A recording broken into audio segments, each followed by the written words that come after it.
इधर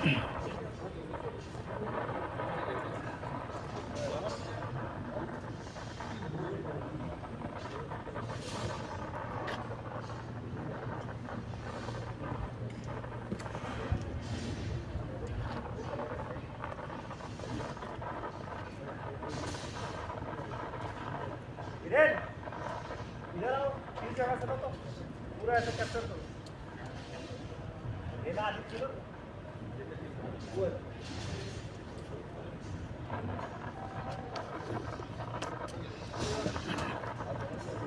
अरे कल जहाँ पे पूरा टाइम तो कहाँ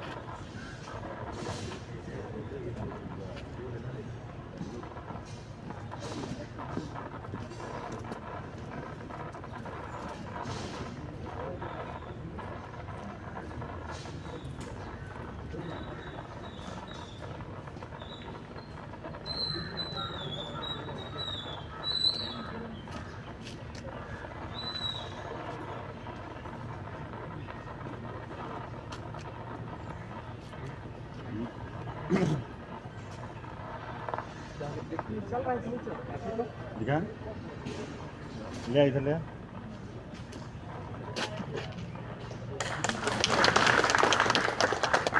जन गण मन अधिनायक जय हे भारत भाग्य विधाता। पंजाब सिंध गुजरात मराठा द्राविड़ उत्कल वंगा। विंध्य हिमाचल यमुना गंगा उच्चल जलधि तरंगा। तव शुभ नामे जागे तव शुभ आशीष मांगे। गाहे तव जय गाथा जन गण मंगलदायक जय हे भारत भाग्य विधाता। जय हे जय हे जय हे जय जय जय जय हे। भारत माता की भारत माता की भारत माता की। धन्यवाद धन्यवाद मैनेजर साहब। अब मैं आप सबके सामने हमारे अध्यक्ष सह प्रबंध निदेशक का संदेश पढ़ के सुनाऊंगा। नमस्कार। कोयले की काली गहराई में सूरज सा उजियारा फलता है। हम श्रम की चिंगारी से सपने गढ़ते हैं और तिरंगे का गगन चमकता है। आजादी सिर्फ इतिहास की बात नहीं, यह हर रोज अपने कार्य को देश हित में करने का वचन है। भारत के 79वें स्वतंत्रता दिवस के इस पर्व पर आप सभी को हृदय से शुभकामनाएं एवं बधाई। आज भारत नए आत्मविश्वास और नए संकल्पों के साथ विश्व मंच पर अपनी उपस्थिति दर्ज करवा रहा है। आज हम दुनिया की चौथी सबसे बड़ी अर्थव्यवस्था है और दुनिया की तीसरी सबसे बड़ी अर्थव्यवस्था बनने की राह पर अग्रसर है। एक और जहां हमारा भारत विज्ञान प्रौद्योगिकी डिजिटल इंडिया अंतरिक्ष अनुसंधान में नए प्रतिमान स्थापित कर रहा है, वहीं दूसरी ओर ग्रामीण अर्थव्यवस्था कृषि उद्योग एवं खनिज उत्पादन जैसी परंपरागत क्षेत्रों में अभूतपूर्व विकास दर्ज कर रहा है। आज ऊर्जा की सुरक्षा और आर्थिक समृद्धि के दौर में कोयला मात्र संसाधन नहीं बल्कि भारत की ऊर्जा निर्भरता की धड़कन और विकास यात्रा का आधार स्तंभ है। भारत जो कि दुनिया की तीसरी सबसे बड़ी कंज्यूमर मार्केट बनने की ओर अग्रसर है, वहां कोयला एक ऐसा आधारभूत संसाधन है जिसकी प्रासंगिकता भविष्य में और भी अधिक बढ़ने वाली है। आज वैश्विक ऊर्जा के परिदृश्य में जहां कई विकसित देश नवीनीकरण ऊर्जा की ओर बढ़ रहे हैं, वहीं भारत जैसे विकासशील राष्ट्रों के लिए कोयला ऊर्जा के भरोसेमंद और सुलभ स्रोत के रूप में आवश्यक है। ऐसे में कोयले की भूमिका विशेष रूप से एससीएल जैसी कंपनियों के लिए और भी अधिक महत्वपूर्ण हो जाती है। हमने न केवल कोयला उत्पादन में योगदान दिया है बल्कि इसे जिम्मेदार, सतत एवं पर्यावरण संवेदनशील दृष्टिकोण से संचालित किया है। वित्तीय वर्ष 24-25 में भारत ने 1 बिलियन टन का आंकड़ा पार कर लगभग 5% की वृद्धि के साथ 1047.67 मिलियन टन कोयला उत्पादन किया। वित्तीय वर्ष 24-25 के दौरान कोल इंडिया लिमिटेड ने 0.94% की वृद्धि के साथ 781.6 07 मिलियन टन कोयला उत्पादन किया। योजना के अनुसार कोल इंडिया लिमिटेड को वर्ष 34-35 तक 1250 मिलियन टन कोयला उत्पादन करने का लक्ष्य है, जिसमें SCCL का योगदान लगभग 300 मिलियन टन का होगा और हमें पूरा विश्वास है कि हमारी SCCL की टीम इस लक्ष्य को प्राप्त करेगी। मैं इस मंच से आप सभी को यह बताना चाहता हूं कि हमारे सामने जो लक्ष्य है वे केवल संख्या नहीं बल्कि राष्ट्र की ऊर्जा, आर्थिक गति और सामाजिक कल्याण के सूचक हैं। 212 मिलियन टन उत्पादन एवं 220 मिलियन टन डिस्पैच का लक्ष्य हमारे लिए महज आंकड़े नहीं बल्कि राष्ट्र की ऊर्जा सुरक्षा के प्रति हमारे दायित्व हैं। हमें एकजुट होकर पूरे उत्साह और ऊर्जा के साथ इस लक्ष्य को प्राप्त करना है। साथ ही साथ हमें गुणवत्ता और सुरक्षा के इन दो स्तंभों को भूलना नहीं है। हमारी लक्ष्य प्राप्ति की उपलब्धि सब तभी सार्थक होगी जब वह सुरक्षित हो और श्रेष्ठ भी। आज हम न केवल उत्पादन में अग्रणी हैं बल्कि सस्टेनेबल माइनिंग की दिशा में भी आगे बढ़ रहे हैं। भारत की पहली कोल PSU के रूप में SCCL ने पेस्ट फिल माइनिंग टेक्नोलॉजी को अपनाने का करार किया है। हमारे कोरबा क्षेत्र में सिंघाली UG माइन में इस तकनीक का प्रयोग किया जाएगा। यह तकनीक भूमिगत खदानों में सतह पर बिना कोई असर डाले अधिक से अधिक उत्पादन को संभव बनाती है और पर्यावरण हितैषी भी है। आने वाले समय में हम 3 और खदानों में इसे लागू करने की दिशा में प्रयास कर रहे हैं। FMC परियोजनाओं ने कोयला परिवहन को अधिक सुगम, स्वच्छ, कुशल एवं पर्यावरण अनुकूल बनाया है।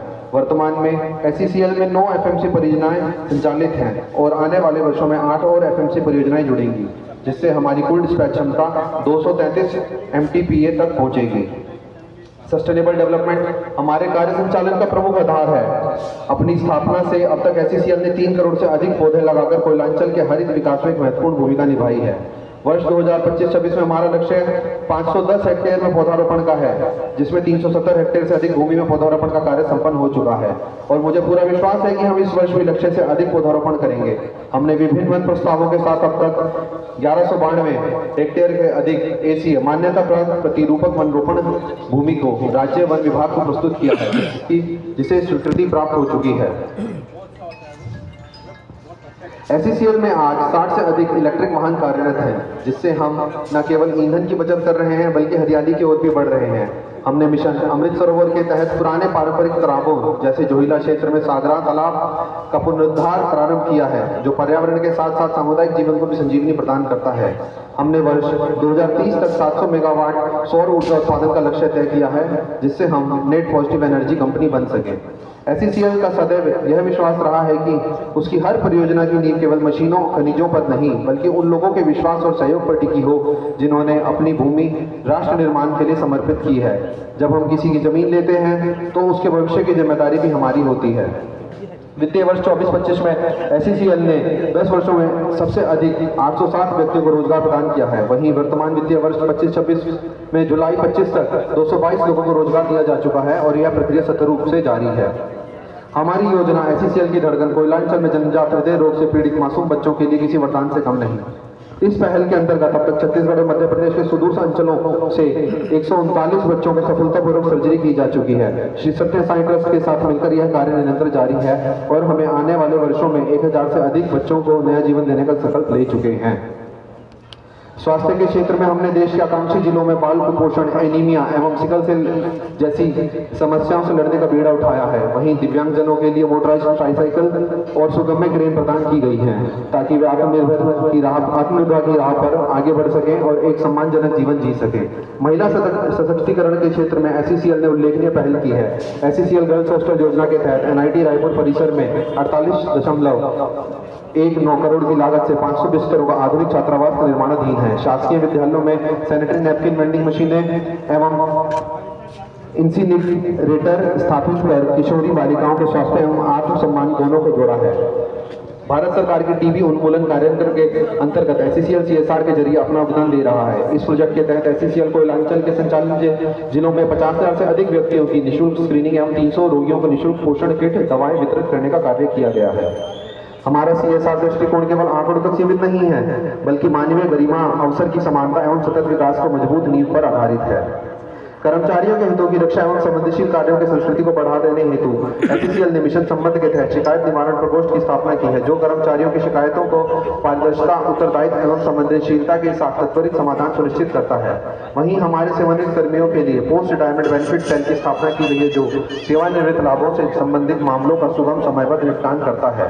आज इस राष्ट्रीय पर्व के अवसर पर मैं विभिन्न स्टेक होल्डर्स, केंद्र सरकार, संबंधित राज्य सरकार एवं जिला प्रशासन तथा विभिन्न एजेंसियों, कोयला मंत्रालय, पर्यावरण एवं जलवायु परिवर्तन मंत्रालय, कोल इंडिया लिमिटेड, खान सुरक्षा महानिदेशालय, पर्यावरण विभाग, railway, SCCL board of directors, SCCL संचालन समिति, समस्त एसोसिएशन, बोर्ड, काउंसिल, श्रम संगठन के पदाधिकारीगण, प्रेस में मीडिया के साथीगण तथा समस्त कोयलांचल वासियों को उनके सतत सहयोग के लिए तहे दिल से आभार प्रकट करता हूँ।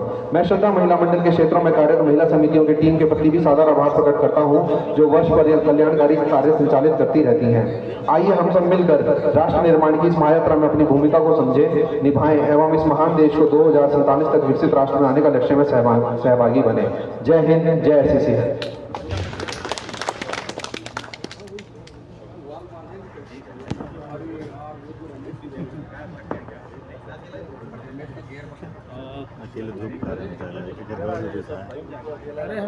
अब मैं यहाँ पर उपस्थित हमारे श्रम संघ के प्रतिनिधियों से निवेदन करूंगा, वो इस राष्ट्रीय पर हमारे 79वें स्वतंत्रता दिवस के अवसर पर आकर 2 शब्द कहें। मैं एटक श्रम संघ से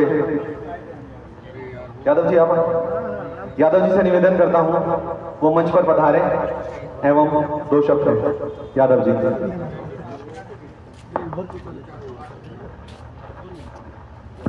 हेलो। धन्यवाद सर। आज इस कार्यक्रम के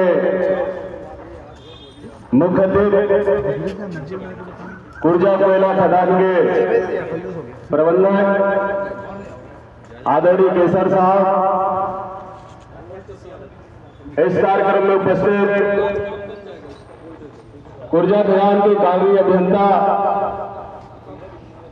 आदरणीय शिवसैनी साहब, हमारे कार्मिक अधिकारी श्री सैनी साहब,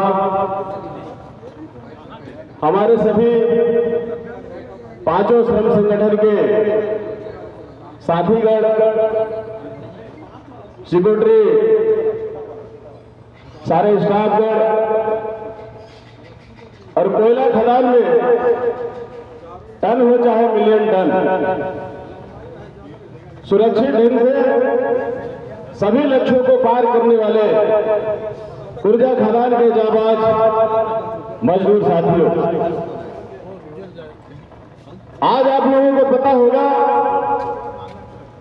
कि मैं एक कविता से अपनी बात प्रारंभ करूंगा कि देश सलामी इस तिरंगे को जिस पर तेरी शान है, देश सलामी इस तिरंगे को जिस पर तेरी शान है, सर कभी झुकने नहीं देंगे जब तक रगों में जान है, आजादी का कभी सामने होने नहीं देंगे, शहीदों का कुर्बानी कभी बदनाम नहीं होने देंगे, अगर इस शरीर में एक कतरा भी प्रभु का बचा तो भारत माता तेरे आंचल को नीलाम नहीं होने देंगे। दोस्तों, आज हम 79वीं स्वतंत्रता दिवस मना रहे हैं। आप लोगों को पता होगा कि 15 अगस्त 1947 को भारत देश में एक नया सवेरा हुआ था। 15 अगस्त 1947 में इस देश में एक नया सवेरा हुआ था और उस सवेरा को देखने के लिए हमारे कितने पुरखे इस देश की आजादी के लिए खपत हो गए, जिसकी कोई गिनती नहीं है। दोस्तों, 1865 से लेकर 1947 तक पहला युद्ध का जब शुरुआत इस देश में प्रारंभ हुआ, 1965 से इस देश में आजादी की लड़ाई की खलबली मच गई थी। जब सफेद शासकों के द्वारा, गोरे शासकों के द्वारा, अंग्रेजों के द्वारा जब हमारी सेना मुसलमानों को, एक तरफ मुसलमान थे तो दूसरी तरफ हिंदू सेना में थे। जब हिंदू सेना को गाय की चर्बी भरी गोलियां और मुसलमानों को शुगर का तेल बड़ी गोलियों में जब चलाने का निर्देश ब्रिटिश शासन द्वारा दिया गया था, उस समय से ही हमारे देश की आजादी की लड़ाई शुरुआत हो गई थी। और तब से लेकर 1947 में इस जंग को जीता गया। आज हम उन शहीदों का नमन करते हैं। गिनती के आज हमारे पास है चंद्रशेखर आजाद, भगत सिंह, खुदीराम बोस, महात्मा गांधी, वीरांगना रानी लक्ष्मीबाई, बहुत सारे इस देश के स्वतंत्रता सेनानी थे जिनका आज हम स्मरण करते हैं और स्मरण करने का दिन है। हम नहीं जानते कि आजादी के बाद, आजादी की लड़ाई से लेकर और आजादी पाने तक अनगिनत इस देश के लोगों ने इस देश की आजादी प्राप्त करने के लिए अपनी जान को न्यौछावर दी, अपने प्राणों को न्यौछावर दिया। अनगिनत हो सकता है हमारे इतिहासकारों ने, हमारे लेखकों ने उन लोगों का नाम न दिया हो किसी कारण, बस आज हम उन सबको नमन करने का दिन है। आज इस तिरंगे को नमन करने का दिन है, उन शहीदों का नमन करने का दिन है। आज आप समझ सकते होंगे कि 1947 से पहले हमारे पूर्वजों का वो क्या हश्र होता रहा होगा कि जब आदमी जगता था तो हथौड़ा हंसिया लेकर काम कर ले जाता था, जब उसको नींद आता था तभी उसकी छुट्टी होती थी। मतलब जब जागो तो हाथ में हथुआ और हंसिया पथौड़ा लेकर जागो और सो तब हंसिया को छोड़ो। इस तरह का आज बड़े बड़े आज हमारे पास इतने मशीनीकरण है, इतने संसाधन है, इसके बावजूद भी एक रेलवे लाइन को बिछाने में 50 वर्ष लगता है। सोचिए जरा, कल्पना कीजिए, आप ट्रेन से जब सफर करते हैं, आप जब ट्रेन से सफर करते हैं, उन पहाड़ों को हमारे पूर्वजों ने, उन पहाड़ों को हमारे पूर्वजों ने अपने हाथ से और हथौड़े से तोड़ के लाइन को बिछाया था। कल्पना कीजिए उस विषय को। आज भी एक एक गीता का निशान उस पत्थर पर दिखता है। और अगर उसमें आप काम करने में ढीला किया तो नहीं कोड़ा पड़ता था उन अंग्रेजों का। उन कोड़ा से मुक्ति मिलकर 1947 से आज मैं एक बात और कहना चाहूंगा कि 1947 में हमारा देश तो आजाद हुआ, लेकिन गोरे चमड़े के अंग्रेजों से हुआ, लेकिन आज भी काले चमड़े के अंग्रेजों से गुलाम। और उस गुलामी पद को लड़ने के लिए आज हम निरंतर सड़क से लेकर संसद तक हम अपनी लड़ाई को जारी रखते हैं और जारी रखेंगे। हम एक बात पर हमें दुख है, तकलीफ है, अगर हम नहीं बोलेंगे तो कौन बोलेगा। हम पिछले 26 जनवरी से थोड़ा सा एक प्रोग्राम प्रक्रिया बदल गई है।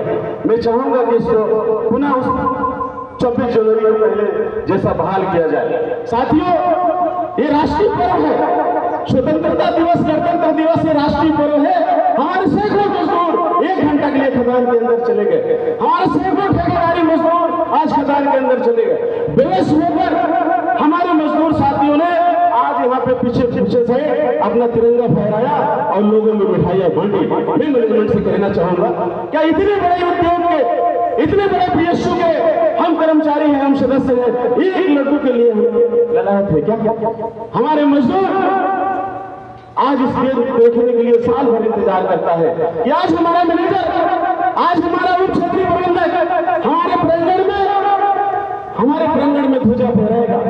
आज हम अपने मुखिया का संदेश आदरणीय पीएम साहब से पढ़कर सुनाएंगे। आज उनको भी चिंता रहती है, उनको भी सुनने की जागृति रहती है।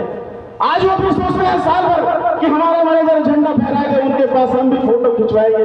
आदरणीय, उसमें आपसे विनम्र निवेदन करूंगा कि उस स्थिति को बहाल किया जाए। ऐसा मेरा यूनियन और मेरे व्यक्तिगत रूप से भावना है। मैं पूरा कहूंगा कि इतनी सी बात को, ये आजादी हमको उसके लिए मिला था कि मंदिर में गूंजे वेद मंत्र, गुरुद्वारे में अरदास फले, गिरजाघर में हो बाइबल पाठ, मस्जिद में नमाज। आज हमारी आजादी, उस दिन हम अपनी आजादी को संपूर्ण आजादी पाएंगे जिस दिन मंदिर में वेद मंत्र गूंजेगा। जिस तरह से हमारा देश सभी धर्मों को संभाव लेकर ये देश बना है, उस दिन हम जानेंगे। दोस्तों, अपनी बात यहाँ पे खत्म करते हुए इतनी सी बात को हवा में इतनी सी बात को हवा में बनाए रखिए, रोशनी देगी, चिंगारी को जलाए रखिए। जिसने लहू देकर हिफाजत की इस तिरंगा को दिल से लहराए रखिए। नमस्कार, प्रणाम।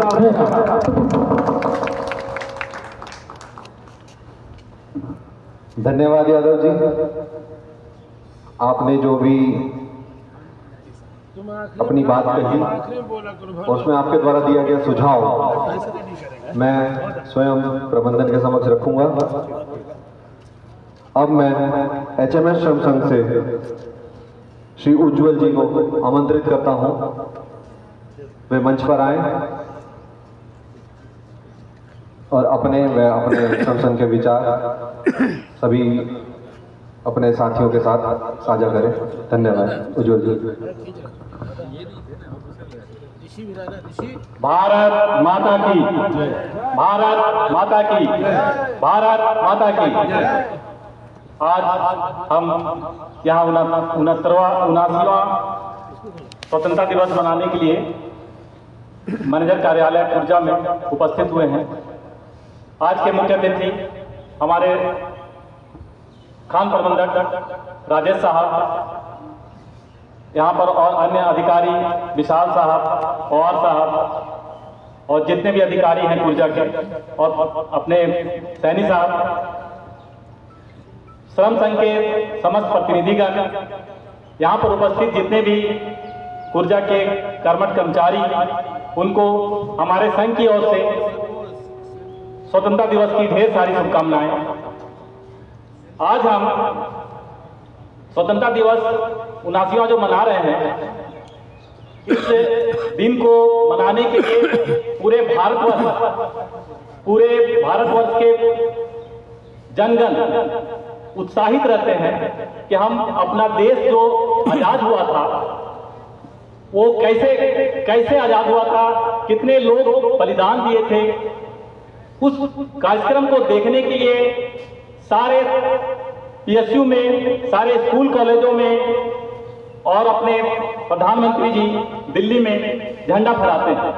उसी कार्यक्रम में हम भी फहराते हैं और इस दिन को लाने के लिए, इस दिन में हम जो आज हम आज आजादी से झंडा फहरा रहे हैं, ये 200 वर्ष जो हमारा अंग्रेजों ने शासन किया, उस शासन को हमारे राष्ट्रपिता महात्मा गांधी जी ने अहिंसा से नेतृत्व किया और उस नेतृत्व में वो सफल भी रहे। उसके साथ अहिंसा के साथ अहिंसा के अलावा और अन्य गुट जो है अलग हो गए, जैसे भगत सिंह जी, सुभाष चंद्र बोस, पटेल साहब, ये अपने संघर्ष को, अहिंसा को छोड़कर अपना अलग गुट बनाकर आजाद हिंद फौज से ये अपना लड़ाई आरंभ की। और ये जितने भी ये लीड कर रहे थे, महात्मा गांधी इनको सहयोग करते रहे, परंतु वो असहयोग आंदोलन करते रहे। किसी तरह का जान मान का नहीं करके अपना असहयोग आंदोलन कर करके आजादी अपना ग्रहण किए। परंतु जब हमारा 15 अगस्त 1947 में जब हमारा देश आजाद हुआ तो महात्मा गांधी जी वहां पर नहीं रहे। महात्मा गांधी जी लीड जरूर करते रहे।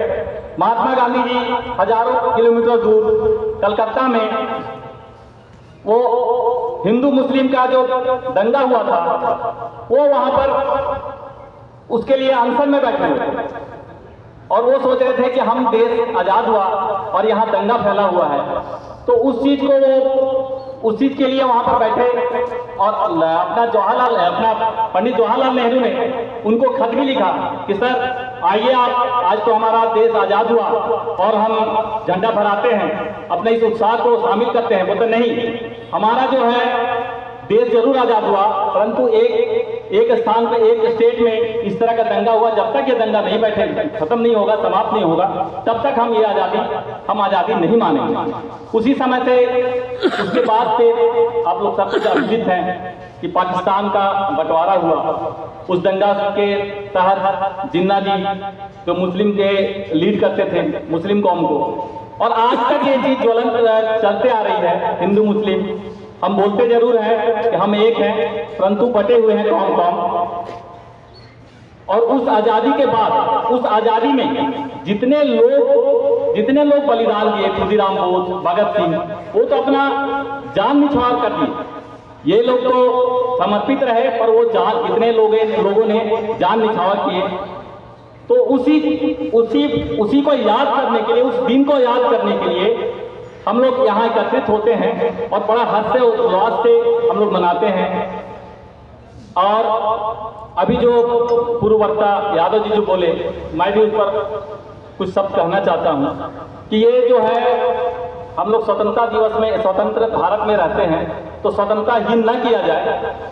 पब्लिक सेक्टर में हर जगह आधा घंटा 1 घंटा अगर राष्ट्र के हित के लिए सोचे और जो भी उच्च अधिकारी हैं उनका वक्ता सुने कि क्या बोल रहे हैं, देश के लिए क्या बोल रहे हैं, माइन के लिए क्या बोल रहे हैं, तो उनको भी एक हर्षोल्लास होगा और वो और भी अच्छे तरह से काम करेंगे।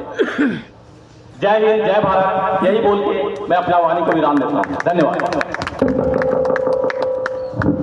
धन्यवाद उज्जवल जी। अब मैं बीएमएस श्रम संघ से उपस्थित उनके प्रतिनिधि को आमंत्रित करना चाहूंगा, मंच पर आए और अपने वक्तव्य रखें।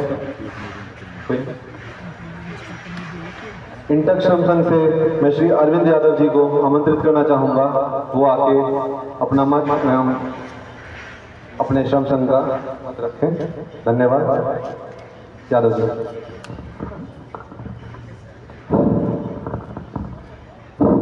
हेलो, सबसे पहले मैं ये राष्ट्रीय ध्वज को नमन करता हूँ।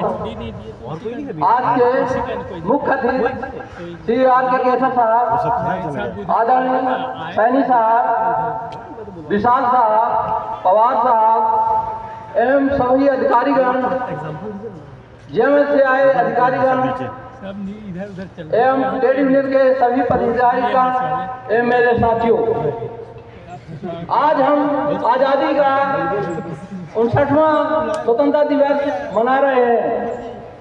मित्रों, आज का दिन कोई ये साधारण दिन नहीं है। इस दिन को पाने के लिए हमें हमारे देश के वीरों, अभिरंगनों को कुर्बानी देनी पड़ी। अंग्रेजों के अन्याय, अत्याचार को सहन करना पड़ा। हमारे साहसी वीरों के संघर्ष के कारण, बलिदान के कारण, त्याग के कारण 15 अगस्त 1947 को ब्रिटिश हुकूमत से देश आजाद हुआ। मैं उन वीरों को नमन करता हूं जिन्होंने हमें, भारत माता के उन सपूतों को जिन्होंने हमें आज़ादी दिलाई और देश के बॉर्डर में सुरक्षा करते हुए अपने प्राण न्यौछावर करके शहीद हो गए। मैं इसी के साथ आगे कहता हूँ, प्रबंधक तंत्र से अनुरोध करता हूँ कि कुछ लोग अभी प्रमोशन नहीं पाए हैं, जैसे काशीराम केवट जिसका चेंज ऑफ डिग्नेशन था, 10 वर्ष नौकरी हो गई। राकेश किशन राठिया हो गया, जगलाल हो गया, जिनकी 10 साल नौकरी हो गई, प्रमोशन नहीं पाया। मैं आशा करता हूं उनको अब प्रमोशन किया जाएगा। और मैं अपनी वाणी को विश्राम देने से पहले एक बार जोर से नारा लगा दें, भारत माता की, भारत माता की, भारत माता की, वंदे वंदे वंदे।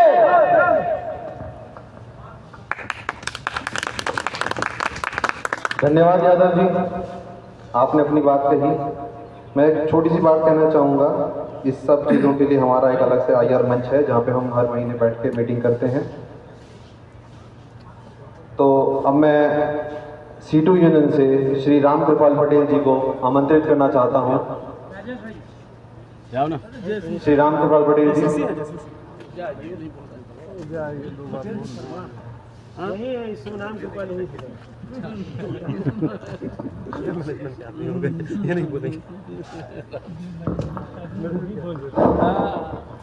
आज सर्वप्रथम तिरंगे झंडे को नमन करते हुए ऊर्जा परिवार के मुखिया परम आदरणीय केसर साहब, समस्त उपस्थित समस्त सम्मानीय अधिकारीगण, सभी श्रम संघों के सम्मानीय नेतागण, आज हम 79वां स्वतंत्रता दिवस मना रहे हैं। यह आज़ादी जो हमें मिली ये बहुत लंबे संघर्षों और कुर्बानी देने के बाद मिली है। साथियों, हमारा ड्यूटी ये है कि सबसे पहले मैं आज़ादी दिलाने में कुर्बान हुए उन स्वतंत्रता सेनानियों को सभी को हम लोग नमन करते हैं। तत्पश्चात हमारी ये ड्यूटी बनती है कि यह तिरंगा झंडा इसी तरह लहराता रहे। और वो कब संभव है साथियों, जब हम यह सोचे कि खाली डिफेंस हमारी ड्यूटी नहीं है कि वो बॉर्डर में रह कर देश को सुरक्षित रखेगा। ड्यूटी हमारी आप सबकी है।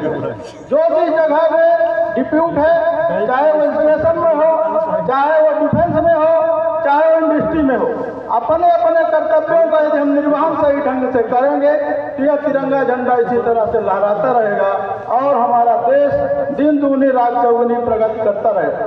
सिर्फ अपने कर्तव्यों का पालन करना है। अक्सर ये देखा जा रहा है कि धीरे धीरे गैप बढ़ता जा रहा है, जैसा कि हमारे पूर्व वक्ताओं ने भी बात को रखा, क्योंकि हमारे पास जब सुनने वाला नहीं है तो सुनाए किसको। एक समय होता था कि 1 घंटा के लिए हमारे प्रांगण में, उप क्षेत्रीय प्रबंधक के प्रांगण में कम से कम 200 आदमी इकट्ठा होते थे।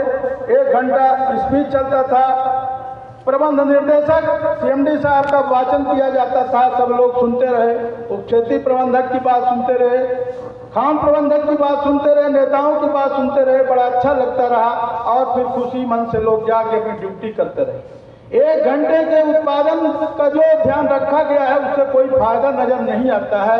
ये एक डिफरेंस पैदा होता है और जो प्रबंधन और यूनियन एवं कर्मचारियों के बीच में धीरे धीरे डिफरेंस पैदा होते जा रहा है, उसी का परिणाम है कि छोटी छोटी बातें बड़ा तूल पकड़ रही हैं। ये खतरनाक है भविष्य के लिए। कुर्जा एक परिवार है, परिवार में सामंजस्य बना रहना चाहिए। जिस परिवार में, जिस घर में, जिस इंडस्ट्री में आपसी सामंजस्य गड़बड़ाता है वह विकास नहीं करता। मेरा यह निवेदन इस माइक के माध्यम से कि हमारे पूर्व वक्ताओं ने इस बात को रखा, प्रबंधन से मैं आग्रह करूंगा कि प्रबंधन, ट्रेड यूनियन एवं कर्मचारियों के बीच में जो सामंजस्य की स्थिति होनी चाहिए पूर्ववत में रहती थी। 1 दिन 2 दिन पहले ट्रेड यूनियन के नेताओं को भी आमंत्रित किया जाता था ससम्मान, और सभी कर्मचारियों को यह बोला जाता था कि सभी लोग चले, झंडारोहण करें, प्रसाद वितरण लें और इसके बाद सभी लोग अपने अपने काम में जाएं। और यह परंपरा गलत नहीं थी, पर किस सोच के कारण, कैसा ये मतलब प्रबंधन के विचार में आया कि 1 घंटे का नुकसान हमारा बहुत बड़ा नुकसान हो। मैं इसको अपने संगठन की ओर से, अपनी ओर से इस विचारधारा का निंदा करता हूं एवं आग्रह करता हूं कि 26 जनवरी के पहले पूर्ववत जो हमारी परंपरा चल रही थी उसको कायम किया जाए। और सभी साथियों से निवेदन करूंगा कि क्योंकि हमारा सबसे बड़ा लक्ष्य उत्पादन है, उत्पादन में सब लोग सुरक्षा के साथ बढ़ चढ़ के भागीदारी करें और ऊर्जा का जो लक्ष्य है, टारगेट है, उसको पूरा करें। आपसी सामंजस्य बनाए रहें, छोटी छोटी बातों को तिल का ताड़ न बढ़ाएं, ये हम सब के लिए नुकसानदेह है। मैं फिर से सभी प्रबंधकीय वर्ग, ट्रेड यूनियन, कर्मचारी एवं मंच का संचालन कर रहे हमारे वरिष्ठ प्रबंधक सैनी साहब, सभी से आग्रह करूंगा कि ऊर्जा में जो धीरे धीरे विसंगति फैल रही है इसे सब लोग मिलकर आपस में दूर करें और भाईचारा को बढ़ावा दें। इन्हीं शब्दों के साथ अपनी वाणी को विराम देता हूं। धन्यवाद। जय हिंद, जय भारत। धन्यवाद पटेल जी। आपने जो सब बातें कही, आपसे पहले जो आपके पूर्व वक्ता थे उन्होंने जो बातें कही, मैंने जैसे पहले भी कहा था, मैं आपके विचारों को उच्च प्रबंधन पहुंचाऊंगा, आपकी बातें अपने सीनियर के साथ शेयर करूंगा, आपका फीडबैक शेयर करूंगा। अब मैं SC/ST OBC से श्री सरिक महतो को आमंत्रित करता हूँ कि वे आके अपना मत रखें। धन्यवाद। मैं तो जी देश प्रेम है तुम्हारा। भारत माता की जय बोल के आओ, ठीक है? अरे सबसे पहले इस देश के आन बान शान तिरंगे झंडे को नमन करते हुए आज इस कार्यक्रम के अध्यक्ष आदरणीय राजेश केसर साहब, मंच संचालन कर रहे आदरणीय सैनी साहब, समस्त अधिकारीगण, सभी ट्रेड यूनियन के पदाधिकारीगण, सुरक्षा प्रहरी, साथ में हमारे बहादुर साथियों, कर्मचारियों साथियों, ठेकेदारी के साथियों, आप सभी को इस स्वतंत्रता दिवस के पावन बेला पर आप सभी का हार्दिक अभिनंदन और स्वागत करता हूं।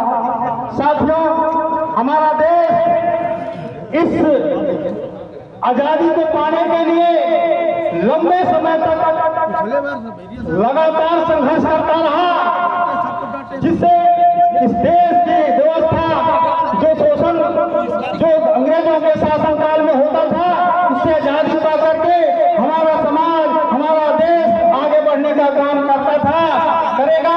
इसी लक्ष्य को लेकर के हमारे महापुरुषों ने बहुत ही संघर्ष करके इस देश की आजादी में अपना योगदान दिया। मैं अभी कुछ दिन पहले पहलगाम की हमला हुआ और उसको हमारी सरकार, भारत की सरकार ने निर्णय लिया कि हम उसके बदले लेने के लिए हम एक ऑपरेशन का आगाज किया, जिसका नाम रखा ऑपरेशन सिंदूर। और इस सिंदूर ऑपरेशन का हमारे दो महान भारतीय नारियों की शक्ति ने इस ऑपरेशन को ऐसा आगाज किया कि पाकिस्तान को मुक्ति खाना पड़ा। मैं उसी शब्दों में कहना चाहता हूं कि हमारे महिलाएं आगे बढ़ चढ़ करके जिस तरह से आगे बढ़े, तो उन्होंने कहा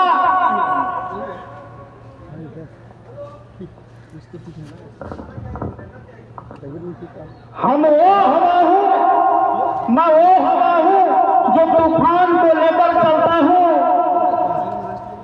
देश के लिए, देश के हिफाजत के लिए कफन साथ लेकर चलता हूं। पाकिस्तान, तुम हमको क्या डराओगे? देश के लिए हम अपना सब कुर्बान लेकर के हिंदुस्तान लेकर चलता हूं, हिंदुस्तान लेकर के चलता हूं साथियों। और इस कारण हमारा देश का यहाँ पर बहुत ही अच्छे तरीका से देश को आगे बढ़ाने का काम हमारा डिफेंस हो या पूरे देश के पक्ष विपक्ष लेकर के पूरे भारत को एकत्रित करके पूरे दुनिया में अपना परचम लहराता है। तो हम, लेकिन साथियों, हम लोगों ने अब जब देखे कि जब हमारे नेता जब बोलते रहे कि ब्रिटेन और रूस के युद्ध को विराम दे दिया, करवा दिया, तो लगा कि हमारा देश पूरी दुनिया में एक बहुत बड़ा शक्तिशाली देश और परचम लहरा रहा है।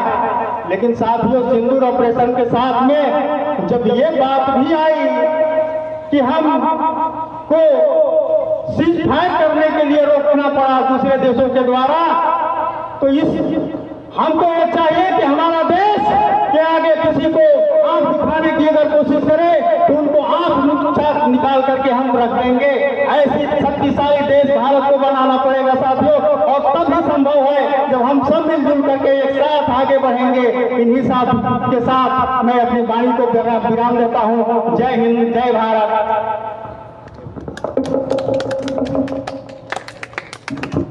धन्यवाद महतो जी। अब मैं हमारे खान प्रबंधक, हमारे मुखिया श्री केसर साहब को आमंत्रित करता हूं कि आके अपने आशीर्वचन कहें। श्री केसर साहब।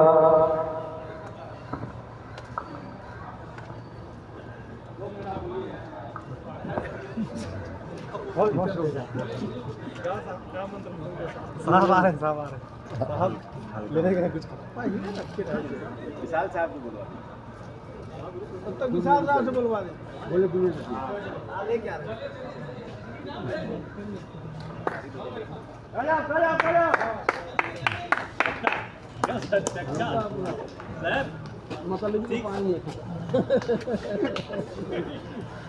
साहब लेके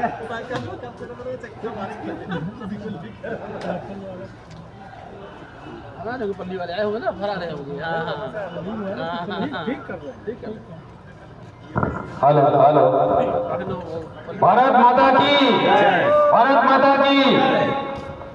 साथियों, मैं अपना वक्तव्य चालू करने के पहले मैं चाहता हूं कि मेरे माइंस का एक सबसे नीचे का व्यक्ति जो है, आज जिसके बदौलत हम लोग यहाँ खड़े हुए हैं और काम अपना कोयला उद्योग को चला रहे हैं, उनसे भी मैं आज जो है एक स्पीच चाहूँगा, उनसे बुलवाना चाहूँगा कि वो क्या आज के लिए संदेश देना चाहते हैं।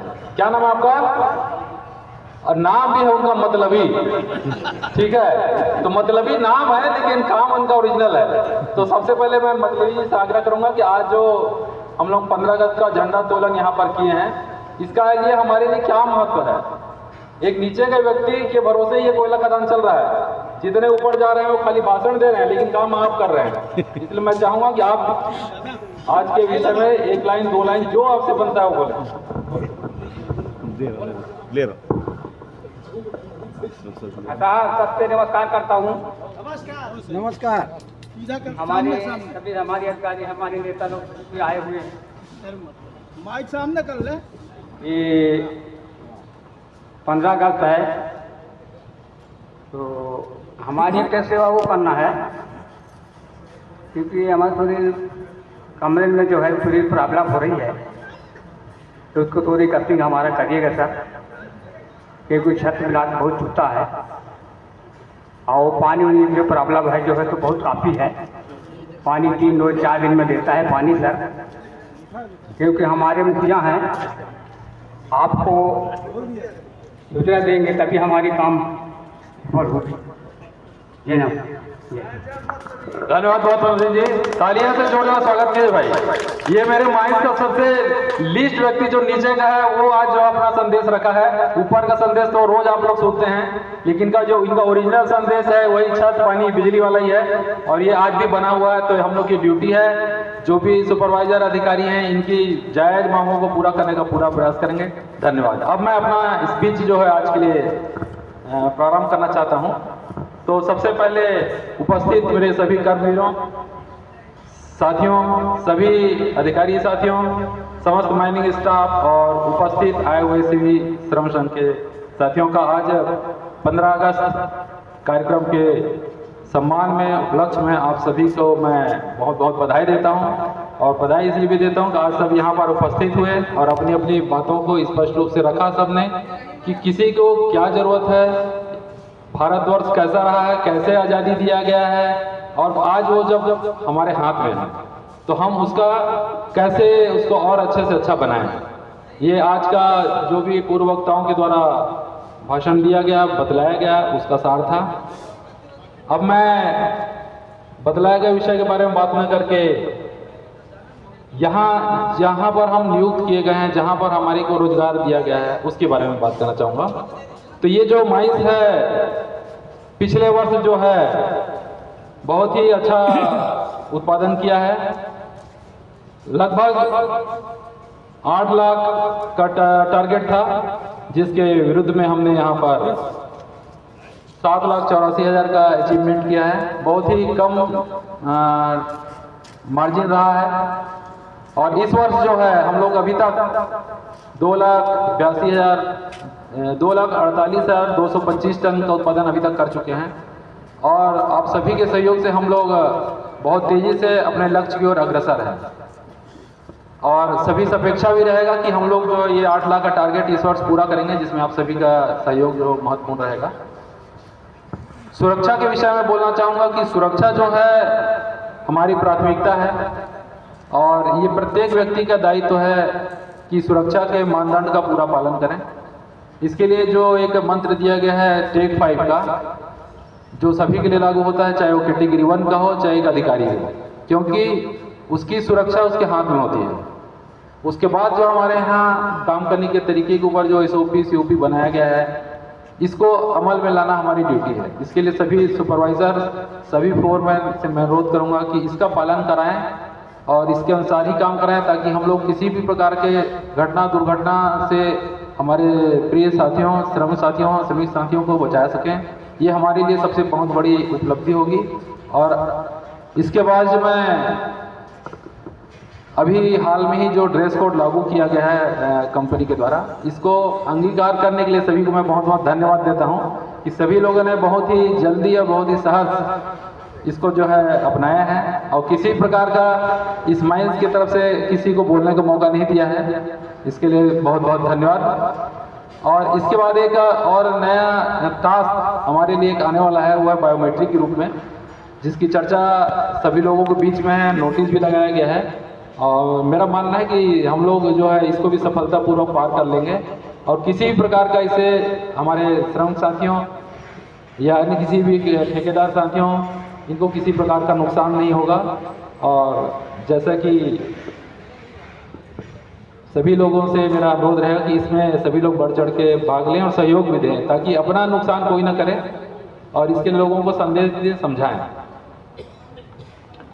इसके पश्चात मैं बहुत ज़्यादा समय नहीं लूँगा, लेकिन इस वर्ष के टारगेट के लिए जो 8 लाख है, इसके लिए ज़रूर बोलूँगा कि हम लोग इस साल जो है उस टारगेट को अचीव करेंगे और वो भी सुरक्षित होकर करेंगे। सुरक्षा मेरी प्रायोरिटी रहेगी, उसके बाद मेरा उत्पादन रहेगा। लेकिन उत्पादन और सुरक्षा जो है बहुत दोनों एक दूसरे के पूरक हैं, दोनों को एक दूसरे छोड़ा नहीं जा सकता है, क्योंकि एक कर्म है तो एक धर्म है। धर्म भी निभाना है, कर्म करना है, तो इसलिए टारगेट हमारे सामने है। और मैं नहीं मानता कि हमारे यहाँ के ऊर्जा खदान के श्रमवीर जो है उस टारगेट को पूरा नहीं कर पाएंगे। तो पुनः मैं आज के 15 अगस्त के उपलक्ष्य में आप सभी को हार्दिक बधाई देता हूँ और सभी के उज्जवल भविष्य के लिए, सुख समृद्धि के लिए ईश्वर से कामना भी करता हूँ। धन्यवाद।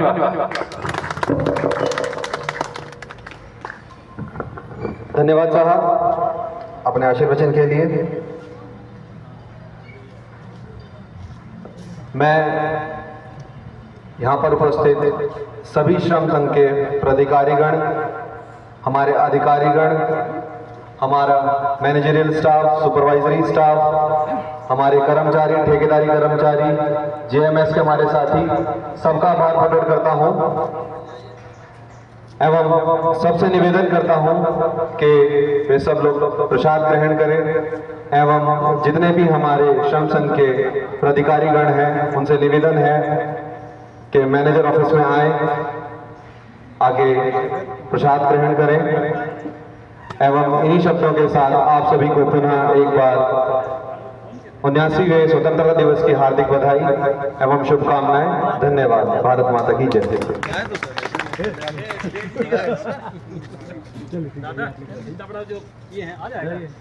आ जाएगा फुल ले रहा हूँ। हाँ दे दूँगा ना।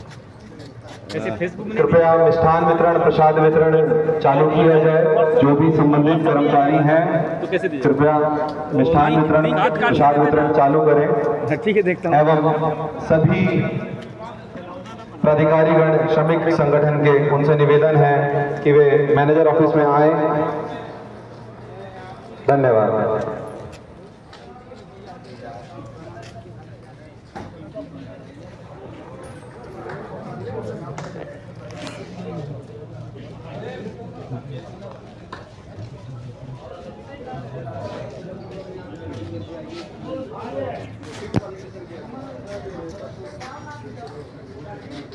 हाँ